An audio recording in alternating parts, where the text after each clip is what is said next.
The ship descended through the clouds of Kale Station like a dying star, slow, heavy, and completely ignored. Nobody looked up. That was the first thing Maya Carter noticed when the landing ramp hit the ground.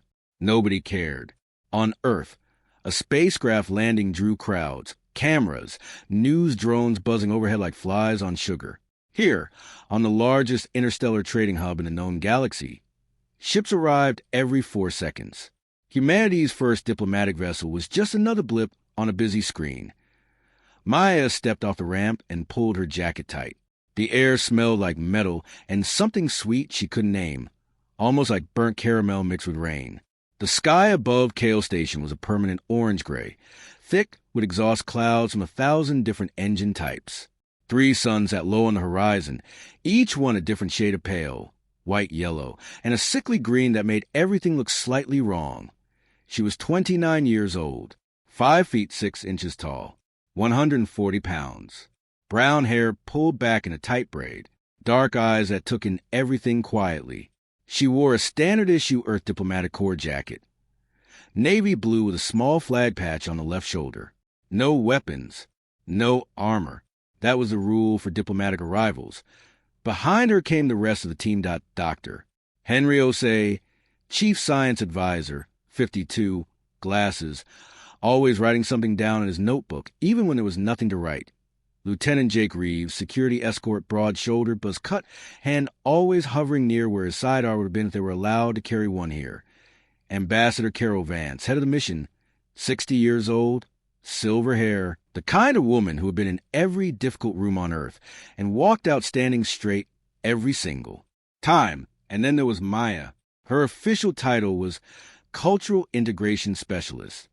What that actually meant was that she was the one who studied alien behavior, alien psychology, alien body language. The one who would tell the team when something was wrong before it became a disaster. She had been studying the species of Kale Station for 6 years. She knew their languages, their customs, their history. She knew which gestures meant respect, and which ones were considered a declaration of war. She knew that the Vorkai never made eye contact with someone they considered an equal, only with someone they considered beneath them. She knew that the Selenari communicated half their meaning through the color shifts in their skin, and that a full red flush meant they were about to make a decision they couldn't take back. She knew all this from books, from recordings, from translated archives. She had never actually met one in person, until now. The delegation waiting for them at the edge of the landing platform was made up of 3 species. 2 Vorkai, tall, gray-skinned, with elongated skulls and 4 arms folded across their chests, stood on the left. Their eyes, solid black without any white, stared directly at the humans. Maya noted that immediately. Direct eye contact. That meant the Vorkai considered the humans inferior. Not an insult, not yet, just a baseline assumption. The kind of assumption you corrected slowly, carefully, through behavior. On the right stood a single Selenari. It was tall, nearly 7 feet, with a thin, almost skeletal frame wrapped in layered robes the color of deep water. Its skin was naturally pale gray, but even as Maya watched, faint ripples of blue moved across its neck and jaw. Curiosity, maybe suspicion. She filed that away. In the center stood something she had never seen in any file. The IT was massive, at least 9 feet tall, built like something that had been designed specifically to take up space and make everything around it feel smaller. 4 legs, each one thick as a tree trunk, planted wide on the platform. 2 upper arms, each one longer than Maya was tall, hung loosely at its sides. Its skin was dark, almost black, with ridges running along its back and shoulders like armor that had grown directly from its body. Its head was low and wide, with a flat face and a jaw that jutted forward slightly, lined with teeth that were just barely visible behind thick lips. IT wore no clothing except a single wide band around its left upper arm, deep red, with markings burned into the fabric that a champion's mark. Maya knew what that meant, too. She touched Ambassador Vance's elbow gently, leaning close. The large one in the center, she said quietly, her voice completely level. That's a Grothian. They don't send those to diplomatic meetings unless they're making a statement. What kind of statement? Vance asked, not moving her lips much. That they're not impressed, Maya said, and that they're not afraid. Vance nodded almost invisibly. Noted. Stay close. The lead Vorkai stepped forward. When it spoke, the sound was deep and layered, like two voices speaking slightly out of sync with each other, one low and one higher, both coming from the same throat. The translation chip behind Maya's ear buzzed softly and delivered the words in flat, emotionless English. Representatives of Earth, you are received. Your credentials have been reviewed. You are granted provisional standing on Kale Station for a period of 30 standard cycles. Pending assessment. Vance stepped forward to respond, but the Vorkai wasn't finished. You should understand, it continued, that provisional standing is a courtesy, not a recognition. The species of Kale Station do not recognize humanity as a peer civilization. You are young. You are small. You have not demonstrated the qualities required for full membership in the Interstellar Compact. There was no hostility in its voice. That was almost worse.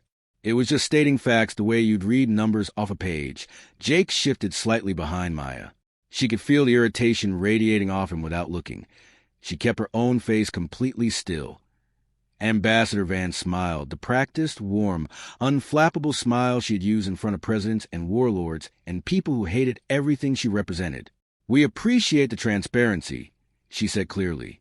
We're here to change that assessment. The Vorkai's black eyes moved to Vance with something that might have been mild interest. Then they moved to Maya and stayed there. She didn't look away. She held the gaze steadily. Even knowing what it meant, that the Vorkai saw her as beneath it, she let it look. She let it see her clearly. All 5 feet 6 inches of her, standing on an alien platform under 3 pale suns, completely unarmed and completely calm. The Growthian in the center made a sound. Deep, guttural, almost rhythmic. Its lips pulled back slightly from those thick, barely visible teeth. Maya's translation chip buzzed. The small one has nerve, it said. I'll give it that. It was not a compliment, but it was a beginning. The quarters they were given were functional. That was the most generous word for them. 0.4 rooms connected by a central space that might have been designed as a common area if you were being optimistic about it. The walls were smooth and gray, the lighting a dim blue-white that made everything look slightly clinical. The beds were flat platforms with thin padding, clearly designed for species that didn't need much comfort when they slept, or perhaps for species that didn't fully sleep at all. Maya didn't complain. She sat cross-legged on her platform with her tablet in her lap and went over everything she had observed on the landing platform, reviewing it the way she would review footage of a chess game, looking for moves beneath the moves. Jake dropped onto the platform across from her and stared at the ceiling. They called us small, he said. It wasn't a question. It wasn't quite anger either. It was the tone of someone trying to decide how they felt about something. They called us young and undemonstrated. Maya corrected, not looking up from her tablet. Small was implied. Comforting. They're not wrong, she said. That's what makes it sting. Humanity has been spacefaring for 31 years. Some of the species on this station have been spacefaring for 30,000. We walked into a room where the newest person has been around 1,000 times longer than us and expected to be treated as equals. Jake was quiet for a moment. Is that why they sent you? To tell us we don't deserve to be here. Maya finally looked up. No, they sent me to make sure we understand the room before we say anything in it. She paused. The Growthian on the platform. Did you notice it spoke last? Yeah, after the Vorkai finished. The Vorkai spoke first because they're administrators. That's their role on the station, logistics, law, protocol. The Selenari stood to the side because they observe before they engage. That's their nature. But the Growthian spoke last, and when it did, it spoke directly to me, not to Ambassador Vance, not to you, to me. She set the tablet down. That matters. Jake frowned. Why you specifically? I don't know yet, she said, but I'll find out. The briefing with Ambassador Vance happened an hour later in the central space, all 4 of them sitting around a low table with cups of something warm and vaguely tea-like that had been left for them by a station drone. Vance laid it out plainly, the way she always did. No decoration, no softening. We have 30 cycles to demonstrate that humanity is worth including in the compact. 30 cycles in which we will attend sessions, present our case, and engage with the other species here as equals, or as close to equals as they'll allow us to be. And if we fail, Henry asked, his pen moving in his notebook without him seeming to think about it. We go home. They close the application. And the next time humanity asks for inclusion, they will point to this visit as evidence that we're not ready. Vance folded her hands on the table. We can't afford to fail. What does success look like? Maya asked. Vance looked at her for a moment before answering. According to the preliminary documentation the compact sent before our arrival, there are 3 criteria. First, a demonstration of intellectual capability, which Henry will handle through the science presentations. Second, a demonstration of diplomatic worth, which I will handle through the formal sessions. She paused. And third, a demonstration of physical worth. Silence around the table. Henry looked up from his notebook. Physical worth. In the compact language, Van said carefully, it translates roughly as proof of survival fitness. Every species that has joined the compact has gone through it. It's an old custom, one that predates the modern compact by centuries. You present a representative. They meet the station's current standing champion in a formal challenge. The challenge isn't necessarily a fight to the death. The rules depend on the champion and the species' customs. She paused again, but it is a physical contest. Jake leaned forward immediately. I'll do it. You haven't heard the details, Maya said. Doesn't matter. That's what I'm here for. Maya looked at Vance. Who was the current standing champion? Vance looked back at her steadily. The Growthian from platform. The room was very quiet for a moment. Jake didn't move, but something shifted in his expression. The quiet confidence tightened into something more careful. Growthians were in every file Maya had ever read. Not as diplomatic figures, not as scientists or traders or politicians. They appeared in the files about conflict, about war, about the long history of species that had decided to fight the Growthians and the much shorter history of species that had survived doing so. The average Growthian stood between 8 and 10 feet tall, weighed between 800 and 1,200 pounds of dense, ridge-armored muscle and bone. Their pain threshold was extraordinarily high. Research from the Selenari archives suggested their nervous system processed pain signals at roughly 1/8 the intensity of most known species. What would cripple a human barely registered to a Growthian, and they were fast. That was the thing most people forgot when they saw the size. They expected slow. The Growthian files were full of accounts from species who had expected slow and had not survived the correction. What are the rules of the challenge? Henry asked. The challenge begins when the bell rings, Vance said. Before the bell, both parties are in a preparation area. Once the bell rings, it's a contest of submission or incapacitation. First one to yield or be rendered unable to continue loses. She paused. There's a formal waiting period before the bell, 10 minutes, during which both parties stand in the challenge space. It's ceremonial, traditional. No contact is permitted before the bell. Maya was already thinking. She was thinking about the Growthian on the platform, the way it had looked at her, the way its translation had carried something that wasn't quite contempt but wasn't respect either, the way it had said the small one has nerve with its lips barely moving and its dark eyes half-lidded, like it was already categorizing her somewhere between irrelevant and mildly amusing. She was thinking about the 30 cycles they had, about what a loss in the physical challenge would mean for the intellectual and diplomatic presentations, whether the other species would even bother listening after watching humanity's representative lose in the challenge space. She was thinking about something else, too. Something she had never told anyone on the team. Something that had been quietly true her entire life and had never mattered much on Earth. Because on Earth it was just a thing about her, not a thing about humanity. I'll do it, she said. Everyone looked at her. Jake shook his head immediately. Maya, I'll do it, she said again, calm and flat. You're a cultural specialist, he said, not unkindly. I'm security. This is literally Jake. She looked at him directly. I'll do it. Something in her voice stopped him. Not loudness. She hadn't raised her voice at all. It was the quality of the certainty, the complete, undecorated stillness of it. Vance was watching her. Maya, she said slowly, the Growthian stands 9 feet tall and weighs over 1,000 pounds.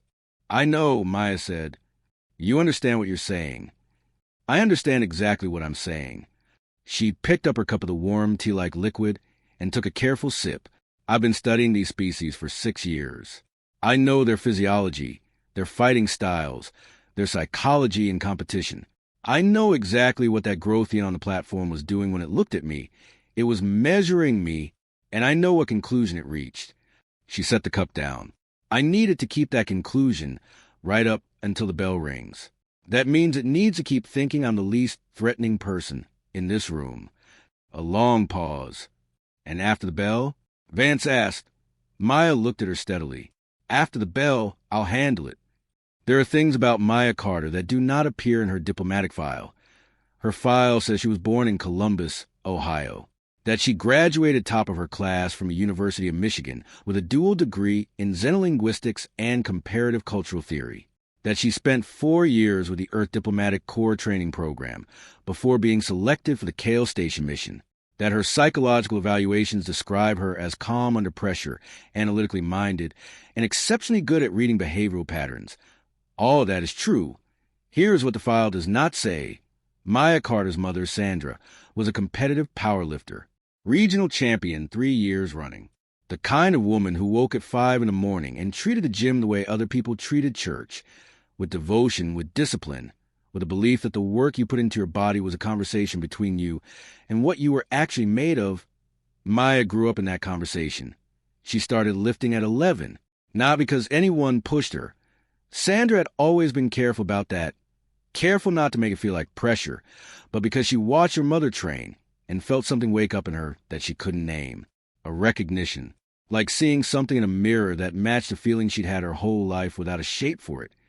She was quiet about it the way she was quiet about most things. She didn't compete publicly after age 15. Not because she stopped training, but because the attention made her uncomfortable, and because she realized early that there was a difference between being good at something and wanting people to know you were good at it. She kept training privately, quietly, consistently for the next 14 years. Through college, through the core training, through every professional step she took in her life, .by 29, Maya Carter could deadlift 540 pounds. She could press 260 overhead. Her grip strength, tested once by a sports physician who happened to be studying hand mechanics and asked if he could measure hers out of pure curiosity, registered at the 99.8th percentile for human beings. She did not look like these numbers. That was the thing. She was 5'6", 140 pounds, lean and proportioned in a way that read as fit, but not extreme. Her strength was dense and internal, the kind that doesn't announce itself in visible bulk, the kind built over years of careful, progressive, technical work, rather than short cycles of mass building, the kind that surprises people. She had surprised people before, quietly, without making production of it. There had been an incident in the core training program, a physical assessment exercise that went wrong when a structural beam in an obstacle course gave way and pinned a fellow trainee to the ground. 2 other trainees had tried to lift it and failed. Maya had been the third to try. She lifted it cleanly, held it long enough for the trainee to be pulled free, then set it down without a word and walked to the next station. The training officer who witnessed it wrote a single line in his notes. Carter's physical capability appears significantly understated in her intake assessments. Follow-up. Nobody had followed up. She had kept moving, kept being quiet, kept being the person in the room who read body language and spoke 6 languages, and made sure nobody accidentally offended anyone by using the wrong gesture. She had never needed to be the other thing. There had never been a room where the other thing was required. Until now. The night before the challenge, she sat alone in her quarters and did what she always did when she needed to think clearly. She put her tablet away. She turned the dim blue-white light down to almost nothing. She sat on the floor, not the bed platform, the actual floor, cross-legged, back straight, and she breathed. She thought about the Grothian. Its name, she had learned through careful conversation with Selinari station attendant who seemed to find humans mildly fascinating, was Vorik. He had held the champion's title for 11 years. In that time, he had met 23 challengers from 12 different species. He had never lost. He had never come close to losing. The closest match had lasted 4 minutes and 20 seconds, against a Duranian warrior species nearly as large as the Grothians themselves, And Vorik had ended it by lifting the Durenian off the ground with one arm and placing him against the wall with enough control force that the Durenian chose to yield rather than find out what came next. He was not cruel. That was important. The files on Grothian champions were clear. Cruelty was considered dishonorable in their culture. The point was not to destroy. The point was to demonstrate hierarchy clearly and efficiently, and then stop. You established the order of things. You didn't erase the other party. Erasure was wasteful and, in the Grothian worldview, suggested that you hadn't been confident enough to simply show the truth, that you'd had to eliminate the other party rather than prove yourself above them. That was useful information. She thought about his size. 9 feet, over 1,000 pounds. She had looked at him on that platform with the same careful clinical attention she gave every new subject, cataloging what she saw, the way he stood, where his weight settled, how his 4 legs distributed it, how his upper arms hung, whether there was tension in his jaw or his shoulder ridges. She had noticed that his left upper arm, the one without the champion's band, hung fractionally lower than the right, not dramatically, not the kind of thing most people would catch. A difference of maybe 2 inches in resting position. Old injury, or chronic asymmetry. Either way, the left side slightly favored, which meant the right side slightly compensated. Which meant if you could create a problem on his right side and force him to rely on that left arm to solve it, you introduced a variable. She breathed in the dark and thought about all of this with the same calm she brought to a difficult translation. Unhurried, methodical, patient. She was not afraid. That surprised people, too, when they found out. They expected fear from her. She was a scholar, a quiet person, someone who solved problems with language and observation. Fear seemed like the obvious response to what she was walking into. But Maya Carter had been having a private conversation with what she was made of for 18 years. She already knew the answer. She closed her eyes and let herself rest. Tomorrow she would walk into the challenge space.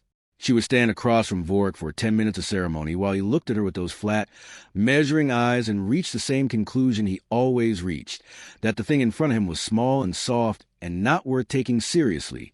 She would let him have that conclusion. She would give him every moment of those 10 minutes to believe it completely. And then the bell would ring. The challenge space was called the Proving Circle on Kale Station. Every species that had ever petitioned for compact membership had walked into it at some point.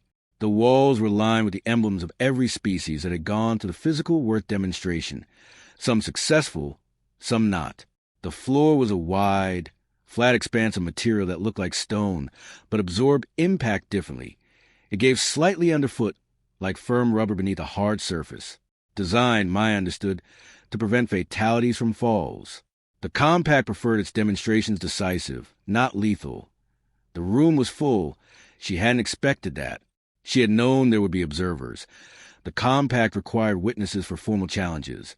But she had imagined a formal, sparse gathering. What she walked into was something closer to an event.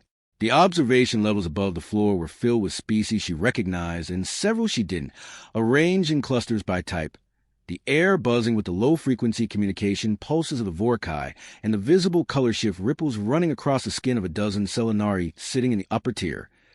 Ambassador Vance was there, in the diplomatic observation area, sitting perfectly straight with her hands folded in her lap. Henry was beside her, pen moving. Jake stood at the edge of the area, arms crossed, jaw tight. Maya walked in alone. She wore simple clothes, dark training pants, a fitted long-sleeved shirt, soft shoes that gripped the floor well. No armor, no special equipment. She had considered everything available to her and determined that nothing they could give her would add meaningful protection against a Grothian, and that adding layers would only slow her. Mobility was more valuable to her than padding. She had always trained this way. Minimal equipment, maximum awareness of her own body. The crowd noticed her. She felt it, the shift in the room's energy as she walked to the center of the floor. Not silence, exactly. More like a collective recalibration. She was clearly not what they had expected humanity to send. She was small. She was human. She walked with complete stillness in her expression and complete evenness in her pace. And the combination of those two things seemed to produce a kind of confused attention in the room. People watching not because they expected anything, but because there was something about the quality of her presence that made it hard to look away. She reached the center of the floor and stopped, stood, waited, The doors on the opposite side opened. Vorik walked in the open air of the landing platform. He had been large. In this space, with walls and ceiling and people arranged above, he was something else. He moved with the unhurried ease of something that had never learned to hurry, because nothing had ever required it. Each step of his 4 massive legs landed with a weight that the special floor couldn't quite fully absorb. There was still a deep, resonant vibration that Maya felt through her feet. The champion's band on his left upper arm caught the light. His flat face was expressionless in the Grothian way, not blank, but settled, like a landscape that doesn't change, because it doesn't need to. He walked to the side of the floor and stopped. They were perhaps 20 feet apart. He looked at her. She looked at him. 10 minutes. That was the ceremony. 10 minutes of standing in the space together before the bell. In the compact tradition, it was meant to be a period of mutual acknowledgement, a recognition that both parties were present, both parties were willing, and both parties understood what they were entering. Some species use it for ritual prayer, some for focused meditation. The Grothians, according to every file Maya had read, use it simply to look, to measure, to settle the reality of what stood in front of them into the body before the body was asked to act. Maya used it the same way. She stood and she looked and she measured, quietly, carefully, with the same complete attention she had given every subject she had ever studied. She watched his breathing, slow, very slow, about 4 full breaths per minute, his wide chest expanding with a steadiness that was almost mechanical. She watched his hands, the fingers of his right upper arm opening and closing in a pattern she recognized from the files as a pre-competition focus mechanism, something Grothian warriors did to warm blood flow to the extremities. She watched his weight distribution, how it shifted almost imperceptibly between his 4 legs, front heavy, the way a species built for forward momentum distributes itself when it's preparing to move forward. She checked the left arm again. Yes, still hanging 2 inches lower. The fingers of the left hand were still, not doing the focus exercise that the right was doing. She filed every piece of this away without expression. From above, she heard sounds she recognized, the translated murmuring of the crowd processing what they were seeing. Her translation chip caught fragments. Why did they send the small one? Is a ritual sacrifice. The Grothian won't even need to. She tuned it out the same way she tuned out background noise in a difficult conversation. It wasn't useful data. She already knew what they thought. She watched Vorik instead, and then she noticed something she hadn't expected. Halfway through the 10-minute ceremony, something changed in him. It was subtle, the kind of thing that would be invisible to anyone not specifically trained to read the micro-expressions of Grothian physiology, which was an extremely small group of people that at this moment contained exactly one human being. The focus exercise in his right hand stopped. The breathing, already slow, slowed fractionally further. The flat face became, if possible, slightly flatter, a suppression of expression that in Grothian body language indicated the subject had observed something that required recalibration. He was recalibrating. She wasn't sure what had triggered it. She hadn't moved. She hadn't changed her expression. She had simply stood and looked at him with complete, level attention. And at some point in those 10 minutes, something about that had reached him through all the assumptions he'd walked in with and produced a flicker of something new. Not fear, not concern, something smaller than those. A question mark, a single quiet uncertainty, placed somewhere in the back of his processing, too small to act on, too new to be sure of. Maya noticed it. She didn't react to it. She just let it be there, small and new, and kept watching. The station attendant at the edge of the floor raised a bell instrument. The traditional compact challenge bell, a wide, flat disc of resonant metal that when struck produced a tone that every species on the station could hear in their native frequency range. It was engineered specifically for this purpose. No one in the room would miss it. The attendant's hand rose. Vorik shifted his weight subtly forward. Maya took one slow breath. The bell rang. The tone of the bell was still spreading through the room when it happened. Vorik moved, and he was fast. The files had said so, and they had not exaggerated. For something that weighed over 1,000 pounds, the initial acceleration was genuinely startling. The 4 legs driving him forward like pistons, his upper body dropping slightly as he came, the right arm extending in what Maya recognized as a standard Grothian opening, a wide, Controlling reach meant to establish grip, because once a Growthian had grip on a smaller opponent, the contest was typically very short. He covered the 20 feet between them in just over 1 second. Maya was not there when he arrived. She had moved at the bell the same way she always moved when she trained. Not explosively, not with dramatic burst, but with a particular efficiency of someone who has spent 18 years learning exactly how her body works and exactly how to use it. She went left and low, under the arc of the reaching right arm, close enough that she felt the displaced air from across the back of her neck. She came up inside his reach, inside the space of size made him assume nothing could operate effectively in, and she put both hands on his right forearm. She pulled. The key to moving something that outweighs you by 800 pounds is not strength alone. Strength is a component. The larger component is direction, taking the existing momentum of the thing and giving it a slightly different destination. Vork's forward drive was enormous, relentless, the product of a body that had never needed to account for a target moving into it instead of away from it.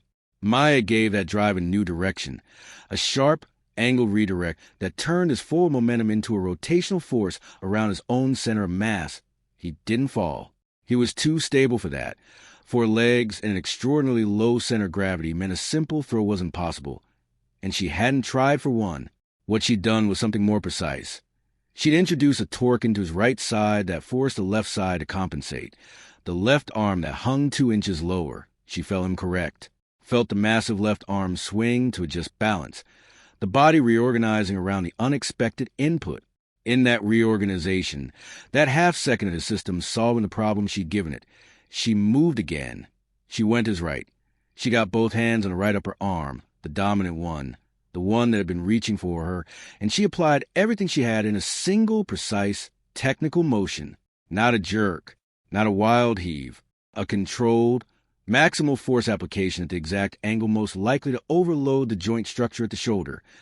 Growthian shoulder joints, according to the xenobiology files Henry had shared with her 3 days ago when she'd asked him specifically about Growthian skeletal mechanics, were extraordinarily strong in their primary range of motion, but had a narrower tolerance for torque applied from below the shoulder line at an inward angle.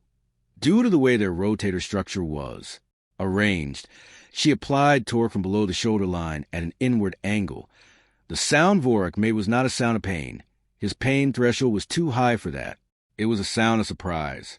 Deep, guttural, and completely involuntary. The right arm rotated further than it was designed to rotate, and his body followed it, his whole right side folding inward around the pressure point she created. The 4 legs scrambling to keep him upright. His enormous mass suddenly working against him as a torque turned it into a liability rather than an asset. She drove forward. She planted both feet, dropped her center of gravity to almost the floor, and pushed all 5 feet 6 inches and 140 pounds of her, every ounce of 540-pound deadlift strength. Every year that quiet, private conversation with what she was made of, directed upward and inward against the right side of the largest living champion in the interstellar compact. Vork went down, not slowly, not gracefully. He went down the way large things go down when the physics stops cooperating. Fast and hard, and with a sound that went to floor and up through everyone's feet in the observation levels, and made several of the Selenari skin flush a sudden, involuntary deep blue.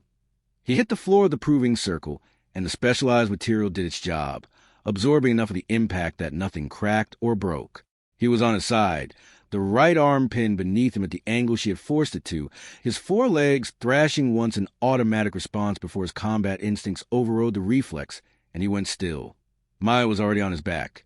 She had ridden him down, not recklessly, but with the specific, practiced intention of someone who had spent 3 days thinking about exactly this moment and exactly what she would need to do in it. She had her left arm under his jaw, her right hand gripping her own left wrist, her full body weight using the leverage of his pinned right arm and the angle of his head to create a position that a Growthian of his size could not simply power out of without risking a level of joint damage that his culture's honor code would consider a poor trade. He was not in pain, but he was in check. The room was absolutely silent, not the polite silence of a formal ceremony. The silence of several hundred beings collectively experiencing something that did not fit into any category they had prepared for. The Vorkai in the observation levels had stopped their low-frequency communication entirely. The Selenari's skin had gone a uniform, stun pale, in the diplomatic observation area. Jake had both hands on the railing and was leaning forward with an expression that nobody in the room could have named. Vorik was still. Maya kept the position. She breathed steadily, controlled, her body maintaining the mechanical advantage without wasted effort. She could feel him processing. Feel the immense intelligence beneath the physicality working through what had just happened, measuring the situation with the same careful quality she had seen in those flat eyes during the 10-minute ceremony. He was not beaten. He could still move, could still work his way out of this given time and the right sequence of movements. She knew that. She hadn't broken him. She placed him in a position where choosing to continue required accepting a cost. She waited 0.10 seconds, 0.20 till Vorik made a sound. Not the involuntary grunt from before. This was deliberate, low and even, shaped differently. Her translation chip buzzed against the noise of the position. Demonstrate. He said, IT was a single word in Grothian, but Maya knew the word in context. It wasn't surrender. It wasn't yielding. It was something from the deep cultural vocabulary of Grothian competition, a word that meant, show me what you have. Show me the full measure. I want to understand what I am dealing with before I decide. She understood what he was asking. She adjusted her grip slightly, smoothly, without releasing position, and she showed him, not cruelty, not excess, the precise, controlled demonstration of what she could do from this position, if she chose to. The joint torque increased just enough to be unambiguous. The leverage shifted just enough to make the geometry of a situation absolutely clear to the body of someone who had spent his entire life reading exactly this kind of geometry. Vorik went completely still. Then, in a voice that carried across the silent room with the unhurried, absolute certainty of something that had never had to explain itself before and was doing so now purely by choice, he yielded. 4 seconds after the yield, nothing moved in the proving circle. Maya released the position cleanly and stepped back. She didn't stand over him. She didn't gesture toward the crowd, or raise her hands, or do any of the things that species with tradition performance victory did in this space. She simply stepped back and stood the same way she stood for the 10-minute ceremony, level still, her breathing already returning to its resting rate. Vorik IT took him a moment. Not because he was badly hurt, his pain threshold and his physical resilience made that unlikely, but because the body of his mass required a specific sequence to right itself from an awkward position. He rose slowly, deliberately, each of his 4 legs finding the floor with care. When he was upright, he stood at his full height, and he looked at Maya. She looked back at him. His flat face was unreadable to almost every being in the room. To Maya, it was a text she had been studying for 6 years, and what she read in it now was something she had hoped to see and had not been certain she would. Not humiliation, not anger, not wounded pride. What she saw was a careful, deliberate recalibration of a being confronting information it had not previously had access to. He was thinking about what had just happened, not reacting. Thinking, he took a step toward her. Behind her, she heard Jake make a sound, not a word, just an involuntary intake of breath. The room above tensed. Even the specialized floor seemed to hold. Vorik stopped 2 feet from her, close enough that she was fully in his shadow, fully in the presence of the scale, fully available to the observation of those flat black eyes. He raised his right arm, the one she had torqued, the one she had used against him. He turned it slowly at the shoulder, rotating it through its range of motion, assessing the joint. There would be soreness, maybe some inflammation. Nothing structural had been damaged. She had been precise enough for that. He lowered the arm. Then he did something that produced an audible response in the room, a ripple of surprise sound from the Selenari, a burst of the Vorkai's layered communication frequency, something that might have been gasps from species she couldn't identify. He bowed. Not a small, perfunctory acknowledgement, a full Grothian formal bow. The upper body lowering until it was parallel to the floor, the 4 legs bending at their middle joints, the head dropping so that the top of his skull faced the person in front of him. The posture in Grothian culture was reserved for one specific context, the acknowledgement of a peer who had demonstrated superior capability in a domain where you yourself had been considered unmatched. That IT was not submission. It was recognition. Maya received it. She returned a modified version, not the same bow, because she wasn't Grothian and mimicking it exactly would have been presumptuous, but a deliberate, careful gesture that in the cultural vocabulary she had studied for 6 years read clearly as, acknowledged with respect. Vork straightened. "What is your name?" his translation said. "Maya Carter," she said. He repeated it. Carefully, in Grothian phonology, the syllables reshaped by the architecture of his mouth and throwed into something that sounded like the name had been carved from stone. Maya Carter. Then he said something longer, and her chip buzzed, and the translation came through not in the flat, emotionless voice the chip used for routine language, but with a slight variation in cadence that she recognized as the chip's attempt to convey formality. Maya Carter of Earth, you have met me in the proving circle and demonstrated what your species carries. I name you worthy. He turned and walked back toward the doors he had entered through. He paused at the threshold. Without turning, without looking back, he said one more thing. Tell your people, the translation said, that the small ones are not small. Then he was gone. The room above the proving circle did not erupt. It didn't roar or cheer the way an Earth sports crowd would have. That kind of collective release wasn't the cultural vocabulary of most of the species present. What happened instead was something that Maya, standing alone in the center of the floor, felt more than heard. A shift, like a pressure change. Like the moment before weather arrives, when the air changes quality, and you know something is different now, even if you can't see it yet. The Vorkai in the senior observation tier were conferring. Their layered double-voice communication was moving quickly between them, too fast and too technical for her chip to keep up with entirely, but she caught fragments. Unrecorded outcome, unexpected capability index, reassessment required.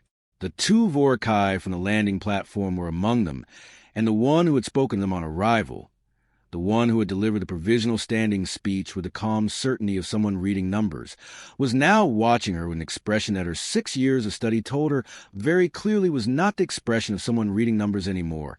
Above, in the diplomatic area, Van sat completely still for exactly 3 seconds. Then she uncrossed her hands from her lap and placed them flat on the railing in front of her, palms down, and she breathed out slowly. Henry's pen had stopped moving. He was just looking. Jake had both hands still on the railing, the white of his knuckles visible even at this distance, and his jaw was doing something complicated. Maya walked to the edge of the floor where a station attendant was waiting with a water vessel. She accepted it, drank, and set it down. She rolled her left shoulder once. She'd slightly overextended in the final push. Nothing significant. Just a note to address later. She checked her hands. No damage. Good. The attendant, a small, quick-limbed species she recognized as a Mirren, was looking at her with all 4 of its eyes, which was notable because Mirren typically directed only 2 eyes at anything they considered worth observing at a given time. All 4 eyes meant something had cleared the threshold from interesting to genuinely important in their perceptual system. Is the formal record of the challenge outcome complete? Maya asked it, because she wanted the administrative question handled clearly, and now, the Mirren blinked all 4 eyes once. Yes. Recording complete. Outcome confirmed. Humanity's representative has. It stopped. Started again. You have fulfilled the 3rd criterion of the physical worth demonstration. Good. Maya said. She walked up the ramp toward the diplomatic observation area. That evening, 3 things happened that the Kale Station records would later note as unprecedented in the 30-year history of humanity's interactions with the Interstellar Compact. The first was that the Vorkai Administrative Council requested an unscheduled meeting with Ambassador Vance 4 hours after the challenge, not at the formal session chambers in the eastern annex of the station, where diplomatic meetings were typically held. There, both parties sat on elevated platforms designed to remind everyone present that all parties were elevated equally, which was a Vorkai's way of managing interactions between species they hadn't yet classified as equals. The request came for a meeting in the neutral exchange rooms on Level 7, where the furniture had no elevation differentials and the lighting was adjusted to be comfortable for multiple species simultaneously. Neutral exchange rooms were where the Vorkai met with the species they considered peers.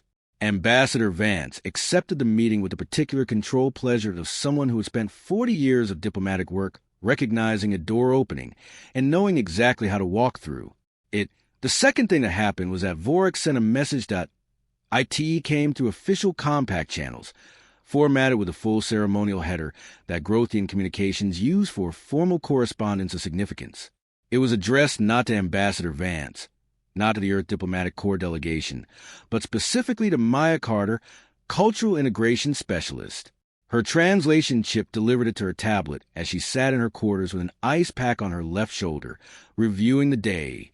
The message was not long, IT said, in the formal register of Grothian written language, which she had spent 2 years learning specifically because almost no humans had bothered and she had thought it might matter someday. I have held the champion's position for 11 years. In those 11 years, I have met 23 challengers. I did not think about any of them after the bell. I find that I am thinking about you. This is unfamiliar. I thought you should know it was happening. Vorak, champion of the Proving Circle, Kale Station. Maya read it twice. Then she set the tablet down on her platform and looked at the gray wall of her quarters for a moment.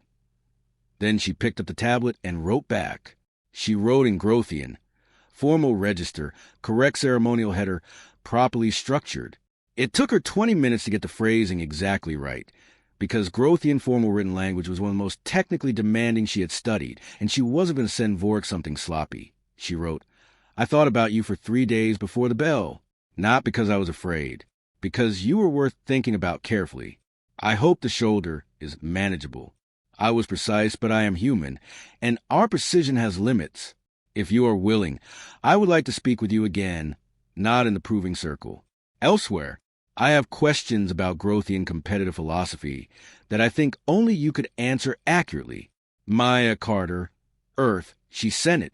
She went back to her ice pack and her review notes. The third thing that happened that evening was the most significant, though it was also the quietest. Word spread through Kale Station the way information spreads through any community where many species interact daily, through the Mirren attendants who serviced every level and had eyes that went afore when something mattered, through the Selenari whose skin color communications carried emotional content across, a room faster than speech, to the translated whisper networks of a dozen other species who traded in observation and reputation the way others traded in goods. The content of what spread was not dramatic, by the standards of beings who have been watching civilizations rise and fail for millennia. It was a simple piece of information, stated and restated and re-examined as it moved that a human had walked into the Proving Circle. A small human, the kind that was easy to look at and reach a conclusion about. And the conclusion had been wrong. Not catastrophically, spectacularly wrong. Not in the way of a story you tell for dramatic effect. Wrong in a specific, recalibrating way that forces you to go back and reassess the premise. To ask yourself not just what happened, but what did I assume that made this impossible, and why did I assume it? The species of Kale Station were, in the aggregate, old and experienced and had seen a great deal. They were not easily impressed, but they were, when the evidence was clear enough, honest. It was one of the things that made the compact function across such radical differences of biology and culture and timescale. The commitment to updating based on what was actually in front of you, what was in front of them now, was a new piece of information about humanity. Not the official kind, not the kind that came in diplomatic packages and prepared presentations. The informal kind, the kind that came from watching something happen with your own eyes and having to account for it. Henry noted in his notebook that night with characteristic precision, cultural shift in progress. Observed species behavior toward delegation measurably changed post-challenge. Specifically, Mirren attendants now allocate full 4-eye attention in our presence. Selenari on level 3 showed blue curiosity, rather than gray neutrality, at first contact this evening. Vorkai nodded. They didn't nod before. Small things. But in a negotiation, small things compound. He paused. Added a line, Maya was right. She read the room correctly before any of us understood there was a room to read. And his quarters. Jake sat on the edge of a sleeping platform and thought about standing at that railing watching Maya walk across the floor of the Proving Circle alone, in simple dark clothes with no weapons, toward a 9-foot champion who had never lost. He thought about the specific quality of what he felt watching her stand in the 10-minute ceremony, the stillness of her, the completeness of it, the way. She looked at Vorak with the same focused attention she gave everything, as if the difference between a cultural briefing document and a 1,000-pound alien champion was simply a matter of what kind of attention was useful He thought about what he'd felt when the bell rang that he was security. His job, in any threat scenario, was to be the one who stepped in.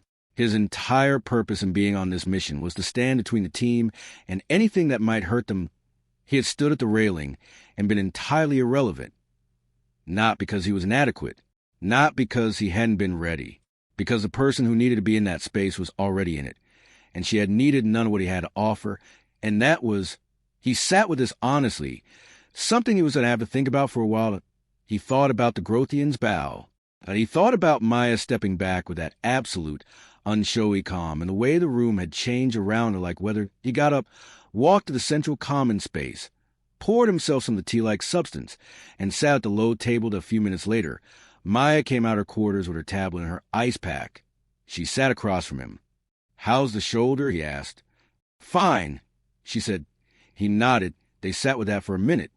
"You knew you were going to win," he said, not accusingly, not in disbelief, just as a statement of something he was arriving at. She thought about it honestly. "I knew I had a reasonable case," she said. "I'd done the work. I understood the mechanics. I had information he didn't know I had." A pause. "But I've never done anything like that before. I didn't know for certain." "But you weren't afraid." She looked at her cup. "I was focused," she said. "There wasn't room for afraid." Jake turned his cup in his hands. "You've been carrying this." He gestured vaguely, tried to find the word for whatever he meant.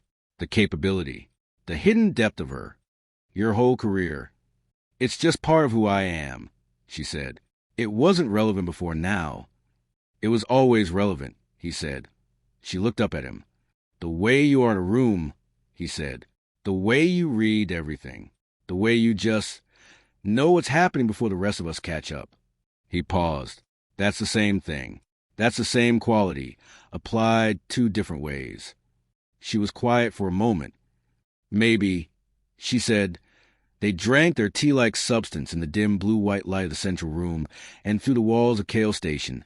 3 pale suns moved through their separate arcs across an orange-gray sky, and around them the station shifted and recalibrated and updated, the way honest things do when presented with evidence that their previous assessment was incomplete. The formal session with the Vorkai Council happened the next morning. Maya sat to Ambassador Vance's left, Henry to her right, Jake at the door. The neutral exchange room was smaller than the formal session chambers, round, with a low table and seating adjusted for human proportions, which she noticed and filed away as a gesture of deliberate accommodation. Small, but deliberate. The lead Vorkai, the same one who had delivered the provisional standing speech on the landing platform, sat across from them. Its solid black eyes did not go to Ambassador Vance first. They went to Maya, then they went to Vance. Not direct eye contact anymore. That was the Vorkai's way of signaling that the classification had changed. They no longer considered the humans beneath them. They had moved the humans out of that category. They hadn't yet determined exactly which category put them in, but the old one no longer applied. The meeting began. Vance was extraordinary. Maya had worked with her for 2 years, and she already knew this. But watching her in this room, in this particular shifted atmosphere, was something else. Vance understood instinctively what had changed and what it meant for the conversation she was having. That the Vorkai were not here to deliver instructions anymore. They were here to engage. And she engaged back with the specific warmth and precision of someone who had spent 6 decades learning the difference between accommodation and respect, and who knew how to offer the second without performing the first. The session lasted 4 hours.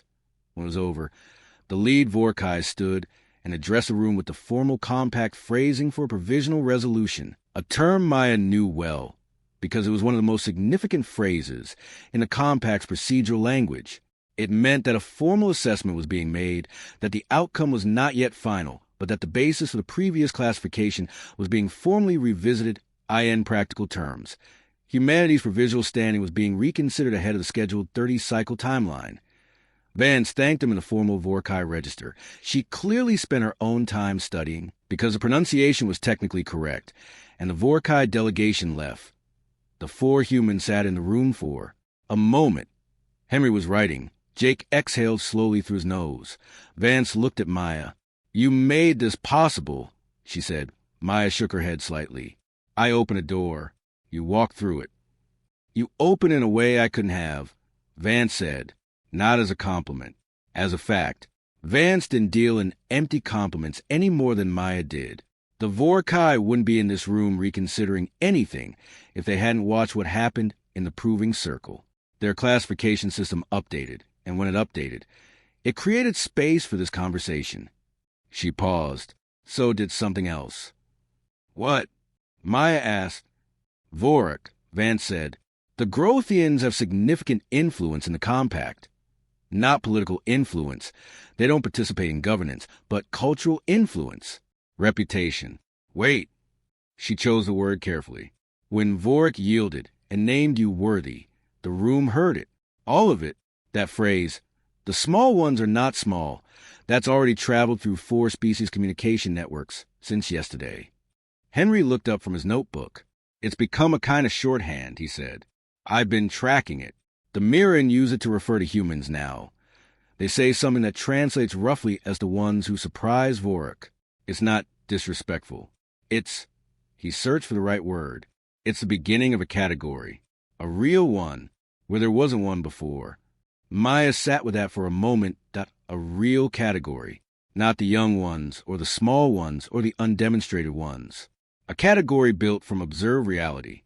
From what had actually happened in the Proving Circle in front of several hundred witnesses from a dozen species, watched and recorded, and now spreading through the station's informal networks the way information about genuinely new things always spreads, with the particular energy of beings encountering something that doesn't fit their existing map and having to expand the map.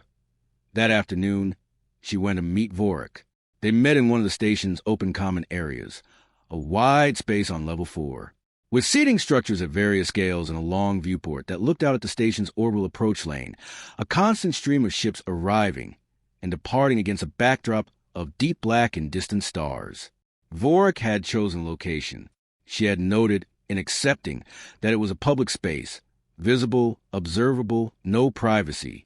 A Grothian champion's way of ensuring that a meeting with the species he had just yielded to could not be interpreted as anything other than what it was, an open, unashamed engagement.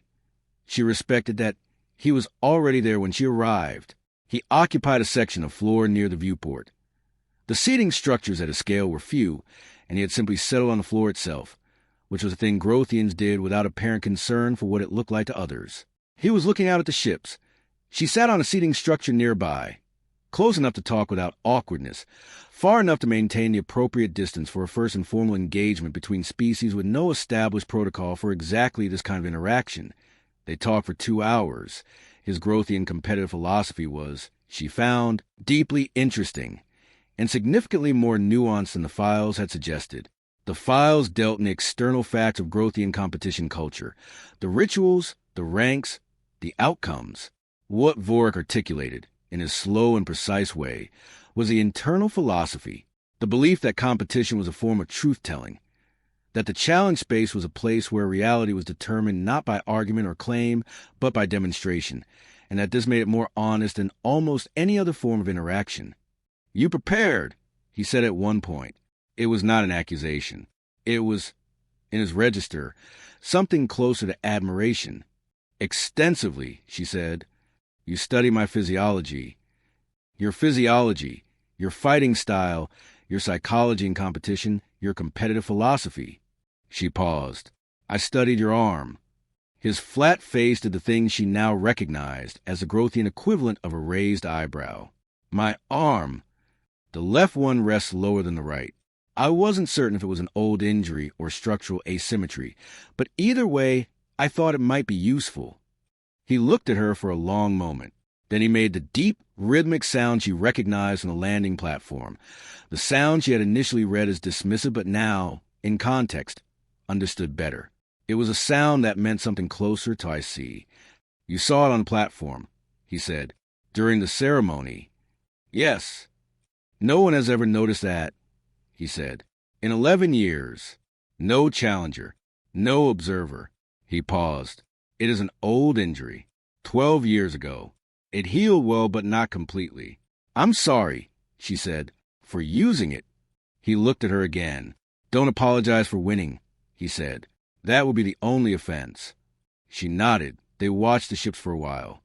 "You are unusual for your species?" he asked eventually. "For my physical capability, yes," she said. "For my approach, I think humans are more like this than other species assume. We're adaptable. We prepare for things. We find ways." A pause. "Other species tend to look at what we are on the surface and form conclusions. Humans tend to look at what is in front of us and find the specific thing that might work."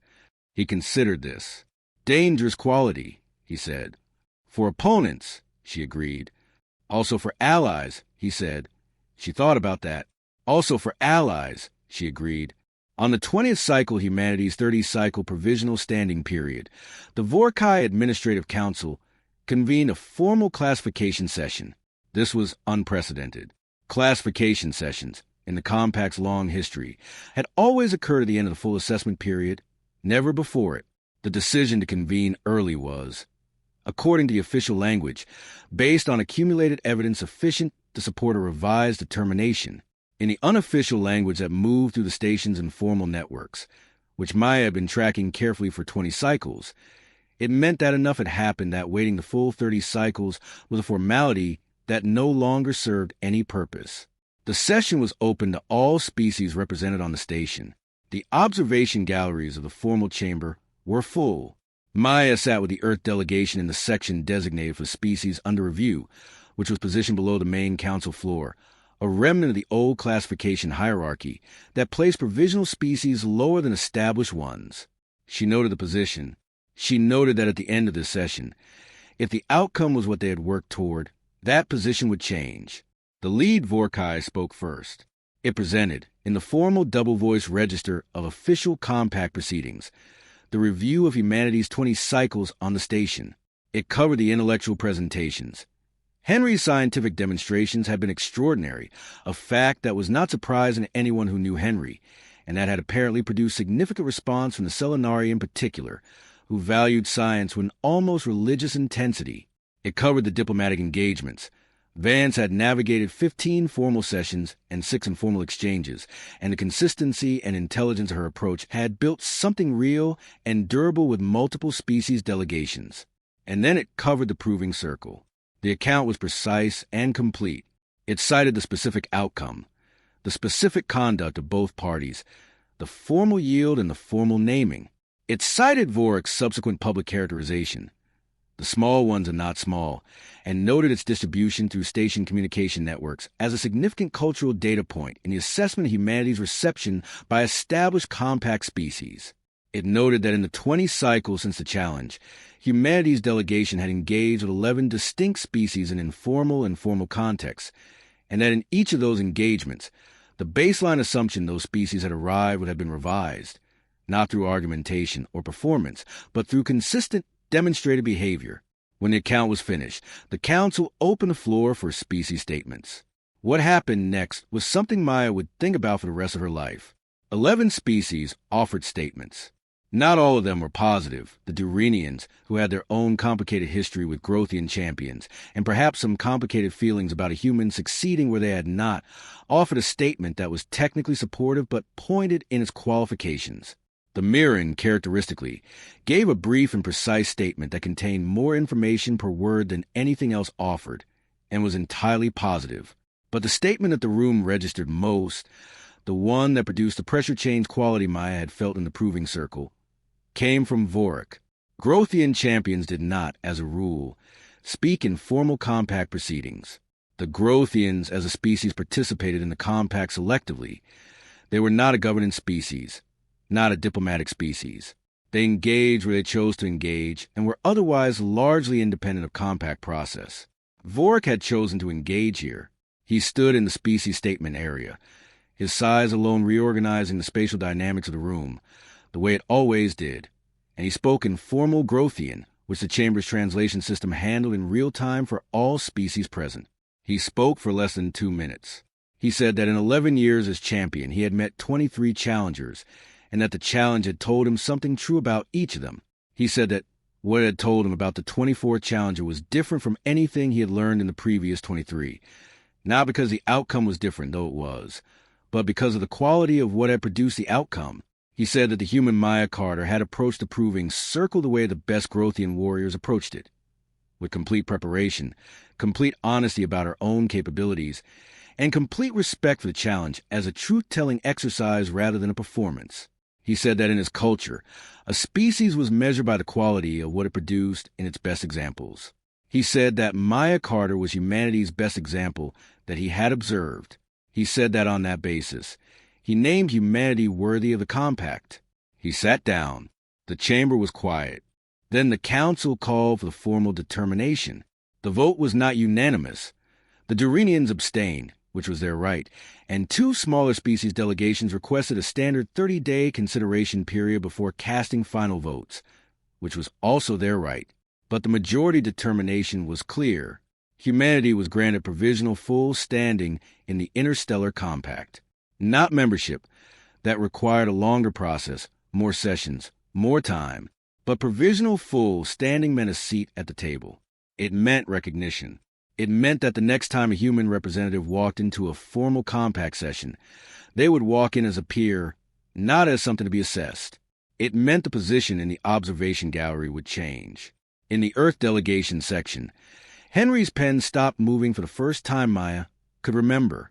Van sat very still for a moment, then exhaled the same careful breath Maya had watched her take in the proving circle after the yield. Jake said something very quiet under his breath that she didn't catch and didn't need to. Maya sat with it. All of it. The 6 years of study, the gray walls of her quarters, the 3 pale suns and the orange sky, the 10 minutes of ceremony in the proving circle where she had stood and been looked at and been found small. The bell, the half-second of Vorik's system, solving the problem she'd given it. The floor, the bow, the I name you worthy. She thought about her mother, waking at 5 in the morning to have a conversation with what she was made of. She thought about 18 years of doing the same thing, quietly, privately, without anyone knowing it was happening. She thought about carrying something your whole life, a capability, a quality, a way of being, that never has a room until suddenly it has exactly the right room. After the session, as the delegations moved to the formal post-proceedings exchange, a compact tradition in which species mingled informally for 1 hour after major sessions, designed to encourage the kind of relationship building that formal proceedings couldn't produce. Vorik found her in the crowd. He was hard to miss. He stood a few feet from her and looked down at her with those flat black eyes. And she looked up at him. "What will you do now?" he asked. "Go back to Earth," she said. "Brief the Corps. Make the case for the next steps." A pause. "Come back, probably. There's a lot of work still to do." He nodded slowly. The Grothian gnawed. Slightly different from the human one. The whole upper body moving rather than just the head, but clearly the same impulse. "Your species will surprise them," he said. "Again and again. Every time they think they have the measure of you." She thought about that. "Maybe," she said. "Humans tend to be underestimated. It's not always a disadvantage." "No," he said. "It isn't." A pause. "Your arm," she said. "Is it manageable?" "It has been manageable for 12 years," he said. "It will continue to be." She nodded. "Good."